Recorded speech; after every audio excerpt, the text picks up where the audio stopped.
राजा गए, रंतिदेव और भरत की मृत्यु की कथा।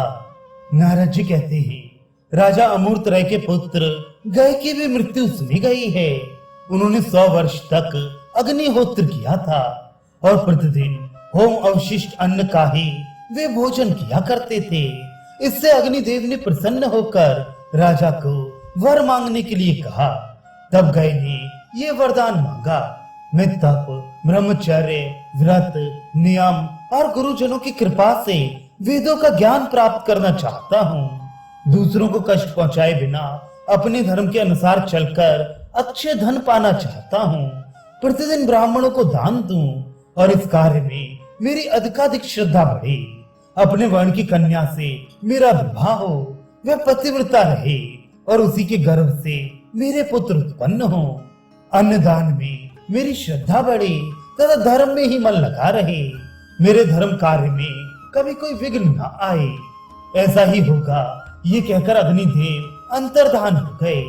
राजा गए को उनकी सभी अभीष्ट वस्तुएं प्राप्त हुई और उन्होंने धर्म से ही शत्रुओं पर विजय पाई।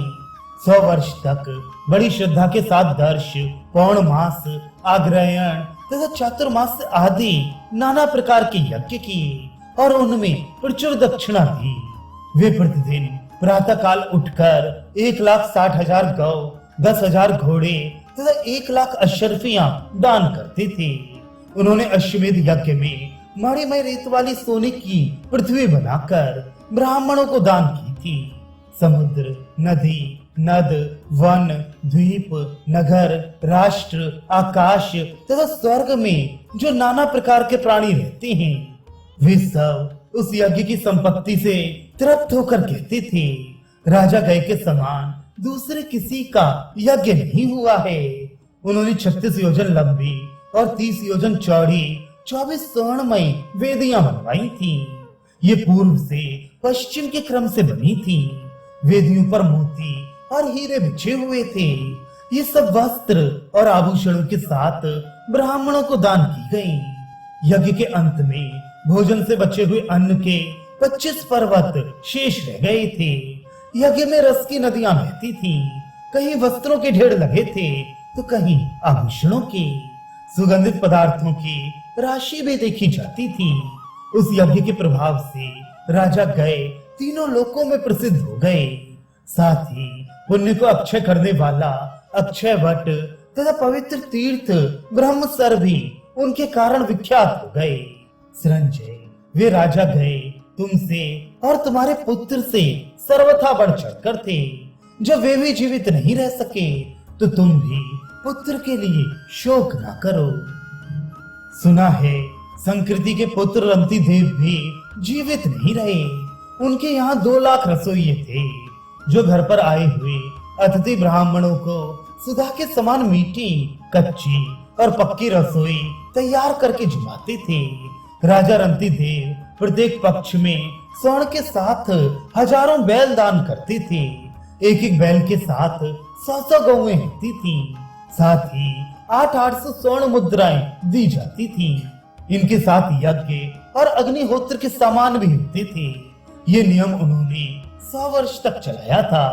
वे ऋषियों को कमंडल, घड़े, बटलोई, पिठर, शैया, आसन, सवारी, महल, मकान, वृक्ष तथा अन्न धन दिया करते थे।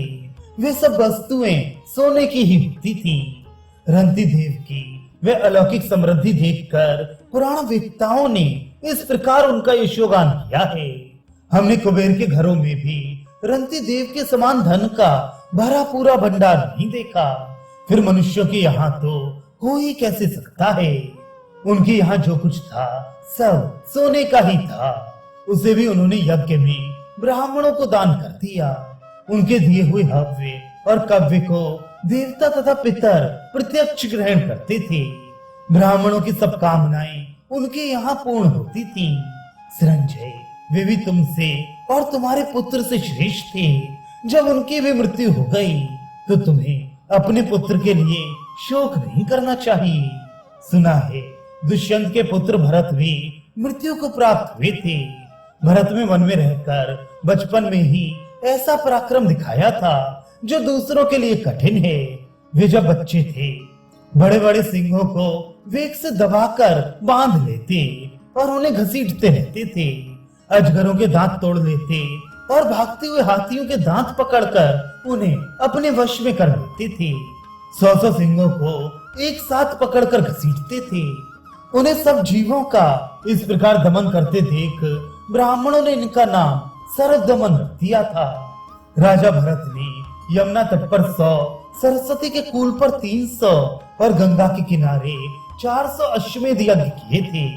तदनंतर उन्होंने पुनः 1000 अश्वमेध और 100 राष्ट्रीय यज्ञ किए, जिनमें उत्तम दक्षिणा दी गई थी।